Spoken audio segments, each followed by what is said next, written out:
Hello students, welcome to sociology class.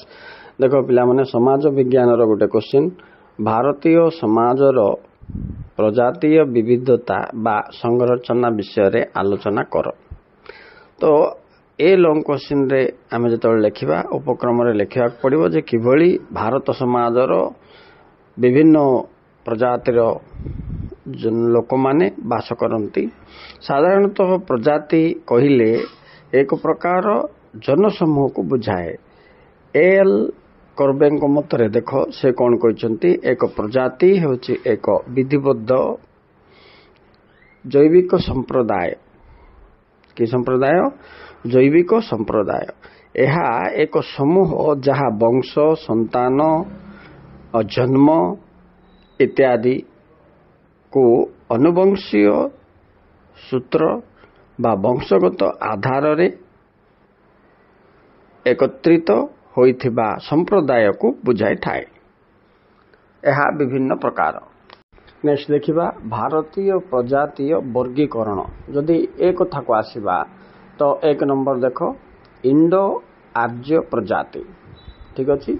तापर आसीबो तमरो द्राविड़ प्रजाति, मंगोलीय प्रजाति, आर्य द्राविड़, मंगोलो द्राविड़ प्रजाति, सौथ द्राविड़ीय प्रजाति, तुर्की ईरानीय प्रजाति इत्यादि इत्यादि। तो प्रथमे आमे देखिबा इंडो आर्य प्रजाति। ए विषय देखिबो एही प्रजाति साधारणतः आमर पूर्व भारत अंचल रेका मुख्यतः तुमर पंजाब को राजस्थान काश्मीर आदि अंचल रे देखिबा को मिलंती। ए माने व्हाइट कलर हिथांती। उदाहरण तुमर जाठ दल, जाठ लोक माने सब क्षेत्रीय माने राजपूत माने एही श्रेणी रो अंतर्भुक्त। एमाने भारतर प्राय 70 रु 75 भाग ये पूर्व पटे जे मान बास करछंती एही श्रेणी अंतर्गत इंडो आर्य प्रजाति संपर्कीय अटंती। राइट। नेक्स्ट दुई जो देखिबा द्राविड़ीय प्रजाति इटा दक्षिण भारत आड़कू प्रायतः रही थाए। मध्य प्रदेश रे मध्य टिके तळकू जदि आमे जिबा तापरे एठी ओडिशा तळे देखो आंध्र प्रदेश तमिलनाडु कर्नाटक ए सब जाक द्राविड़ीय संप्रदाय रो लोक जाक द्राविड़ीय प्रजाति बोली के मेमानन कहबा। एमानकर संख्या भारत जनसंख्या रो 20% खंडे हबो। देखिबा को टिके ब्लैक कृष्ण वर्ण क्षुद्र लंबा मुंड विशिष्ट एमानक शारीरिक गठन। तापर जो देखिबा मंगोलीय प्रजाति, एही प्रजाति रो जनसमुदाय उत्तर पूर्व भारत अंचल देखा मिले। माने कोठी सिटा आसाम नागालैंड ये सब मेघालय ए अंचल देखा मिले। सेमानक शारीरिक गठन टिके क्षुद्र थिबो, मुंडटा टिके बड़ थिबो, नाक मध्य बड़ आकार रे होई थाए। राइट। एमानकर संख्या से पाखापाखि 10% खंडे रहइबो।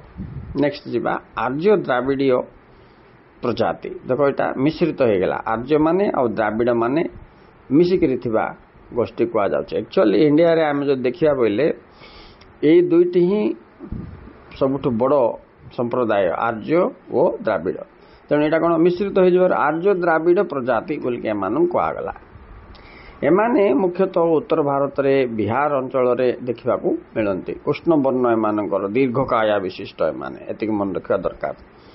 नेक्स्ट मंगल द्राविड़ीय कथा कहबा कि ए भी मिश्रित हो गला। एटा हमर ओडिशा पश्चिम बंग अंचल रे देखिबा को मिलंती। एमानकर शरीर विशेषत्व कृष्ण वर्ण थाए, टिके बृहत गोलाकार मस्तिष्क थाए, मध्यम नाक थाए, क्षुद्र शरीर होई थाए। तापरे 6 नंबर जो देखिबा सौत द्राविड़ीय प्रजाति।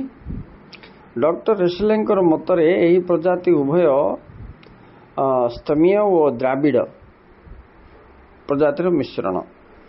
एमाने मुख्यतः भारतर सौराष्ट्र मध्य प्रदेश अंचल रे देखिबा को मिलंती। शारीरिक गठन कथा कहबा कि टिके छोट किंतु सुंदर नाक, गौर वर्ण एमानकर शरीर अल्प लोमस विशिष्ट होई थाए। तापर जदि आमे देखिबा तुर्क ईरानियन प्रजाति 7 नंबर रे।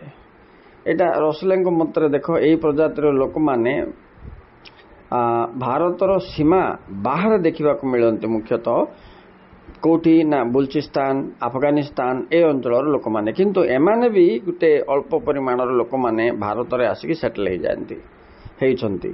सेमानंकु तुर्की ईरानीय बोली कहा जाए। सब प्रायतः मुसलमान संप्रदायर लोक माने।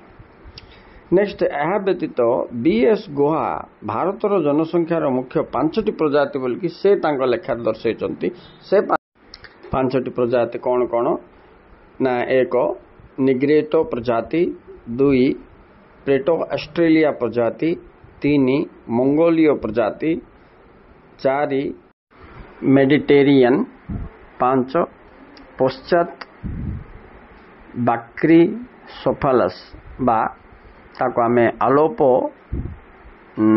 डिनारिक ग्रुप बोली मध्य कहि परिबा 6 रे जिबा से जेंति नर्डिक प्रजातिर लोक एभली से 6टी भाग रे 6टी प्रजाति विषय वर्णना करछंती भारतर। तो ये थिला पिला माने भारतर विभिन्न प्रजाति रो जनसमुदाय विषय रे। Okay students, thank you very much for watching. Please like and subscribe for getting more sociology notes and explanation. Bye.